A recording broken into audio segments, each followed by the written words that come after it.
The stage is yours. Well, thank you very much.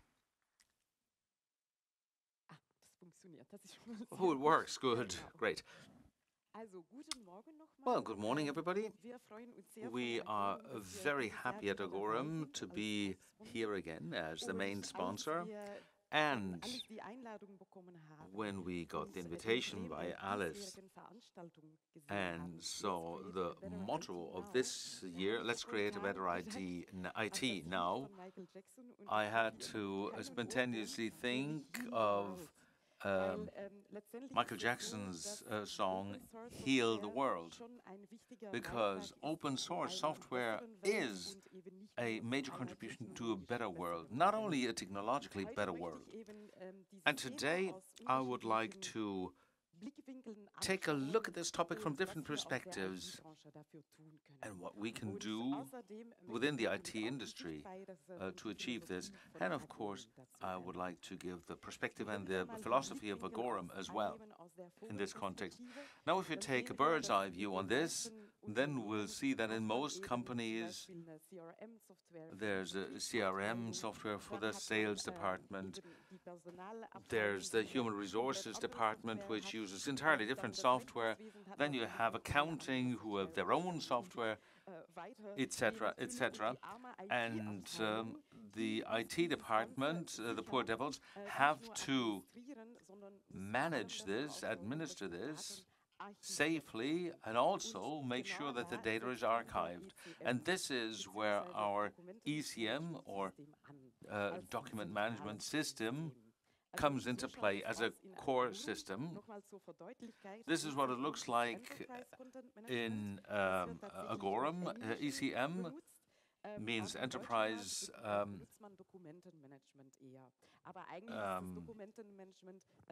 management, enterprise content management. In German, we say document management system, but in English, it's enterprise content management by agorum. So everybody knows what happens in the company, and archiving is not only ensured, but also safe running of company processes. But we do start with archiving. That's look at the archive of one of our customers, a municipal administration in southern Germany. That was, of course, before they started using agorum. And they had even documents from the 19th century. And you always have to be in this vault, physically in this vault, to find something. And it's not so easy to find something. You usually have someone dedicated to finding this information. So data has been very important for a long, long time.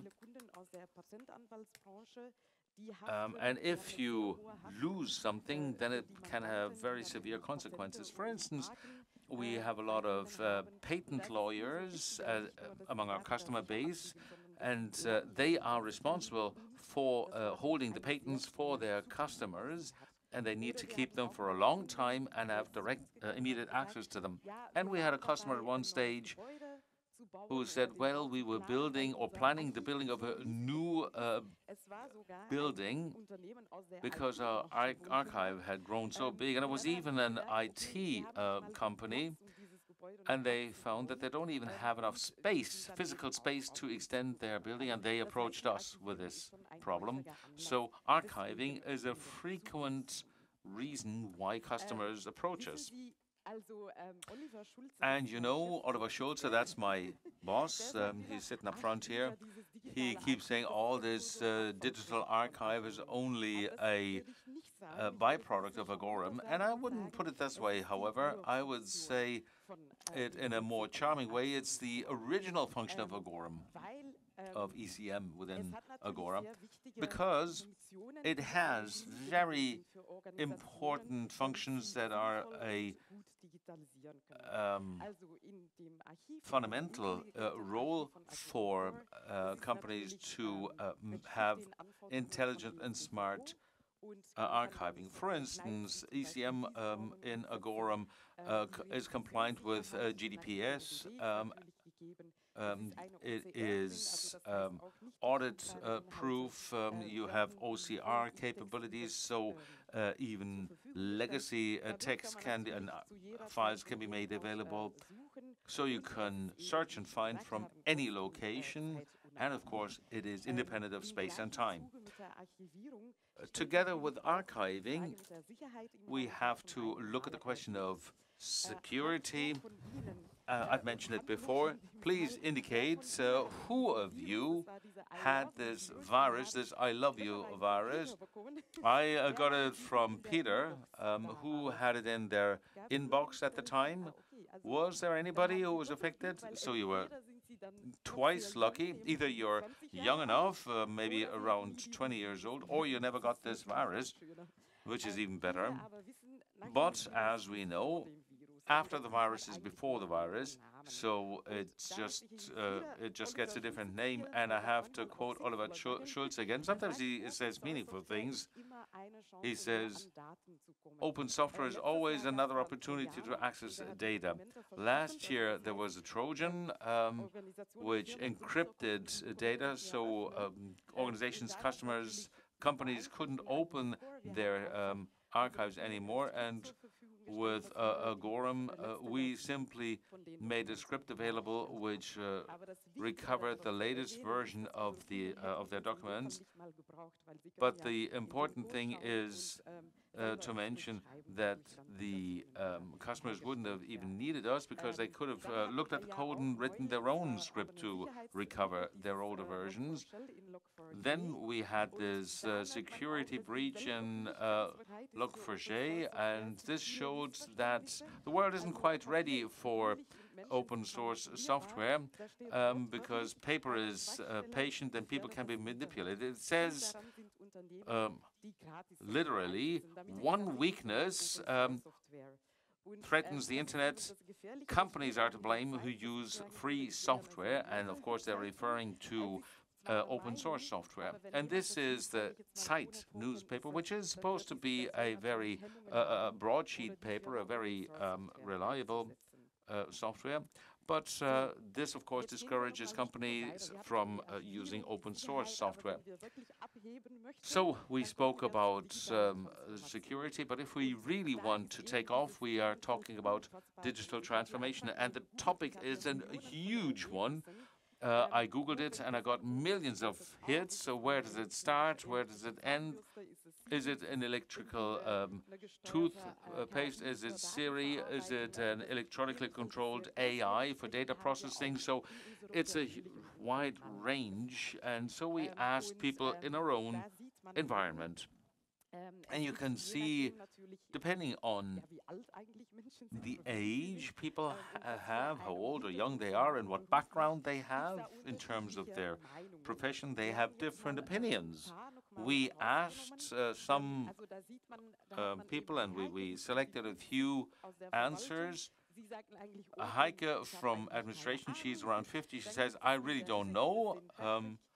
Then there's Patrick, 20 years old, and he's a locksmith, and he derived the transformation from the Transformers. I think that's at least the right direction. And then we have Stefan, web administrator in his early 30s. He's well informed, of course. He understood that is the modification and support of non-digital processes to turn them into digitally supported processes. And then, by way of conclusion, I have something great. My colleague Julian said, my grandfather always typed everything on his typewriter. And so we grandchildren decided we'll give him a computer so that he is brought into the digital age. But the grandfather simply puts his typewriter on top of the laptop. It's hard to see, but this black thing at the base is the laptop. So that was his way of digital transformation. Now, if we take a look at agorum, what does digital transformation mean with agorum?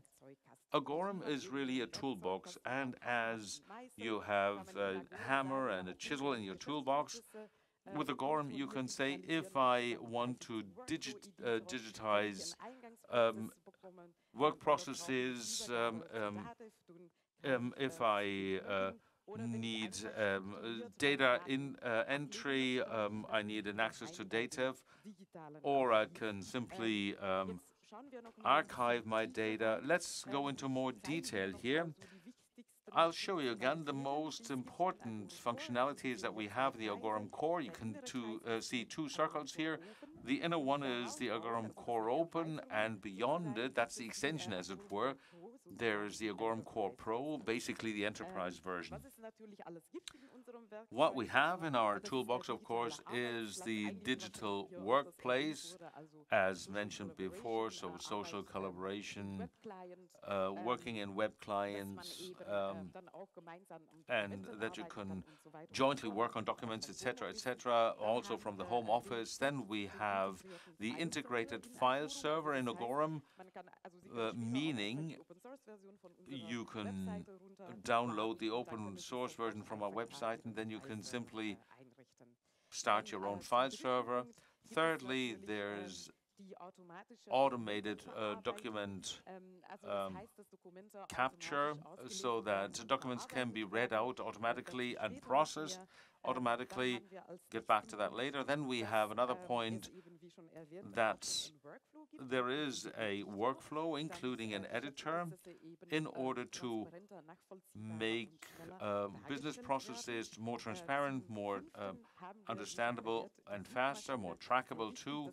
Then the fifth point is that we have our search engine, so that you can, that's very important, that you can search for content like on Google with metadata as well. And then, of course, we have the API and configuration, so that you can configure and integrate it. And then, last but not least, the interfaces. Of course, we offer interfaces to all sorts of software, because we have all the protocols available, REST API, XML, CMIS, but also standard interfaces to standard software such as Datev, Odoo, PaTorch, SAP, etc.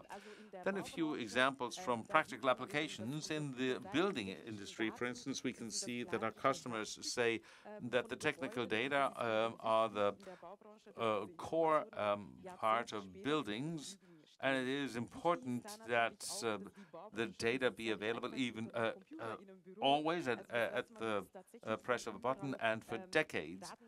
It's also important to be able to consolidate from everywhere, be able to upload data, and that's possible with agorum core. Then we have another example I mentioned already, the patent lawyers, where availability and data security are really key, and the fact that data needs to be accessible for a long period of time. And of course, one customer said, my greatest worry is a quick click on the attachment. That shouldn't happen, of course. Then with universities, it's usually about central administration of the student and exam files, but also organization and administration of the faculties, so that everybody can cooperate. And what's very important, when I wrote my master's thesis, I lost 2 pages by accident. That wasn't fun. So it's important to have automatic archiving, so nothing is lost. And what's also important for universities is the organization and administration of faculties, including a ticketing system. With the administration of faculties, it's also about the protocol generating tools. And of course, the universities have their own IT and data centers, and it's important that they be able to run smoothly and that they can be easily reached by the students and professors. And then the mineral oil industry, and I really printed something here, which nobody does in our company, but I did it anyway. It's a very long inbound invoice, 9 pages, 549 billing items, and it's about 3 types of mineral oils. And in the past, this had to be typed up manually, and it's very easy to make a mistake there, of course. And now these 9 pages only take a few seconds, and including double checking against SAP with this system. So it's often about knowledge management, particularly now that the baby boomers are retiring. It's very important that information be made available across generations. And if you need more information on this, you're welcome to visit us at our demo point. We have a workshop as well at 12 p.m. today, at 12 noon today. And tomorrow we have another one at 11:15 a.m. And before you can grab your coffee, let me conclude by speaking about the topic of this day. This is an image of a messy work. What does the English mum to her child? She would say, of course, get your shift together now. So get it sorted, and thank you very much.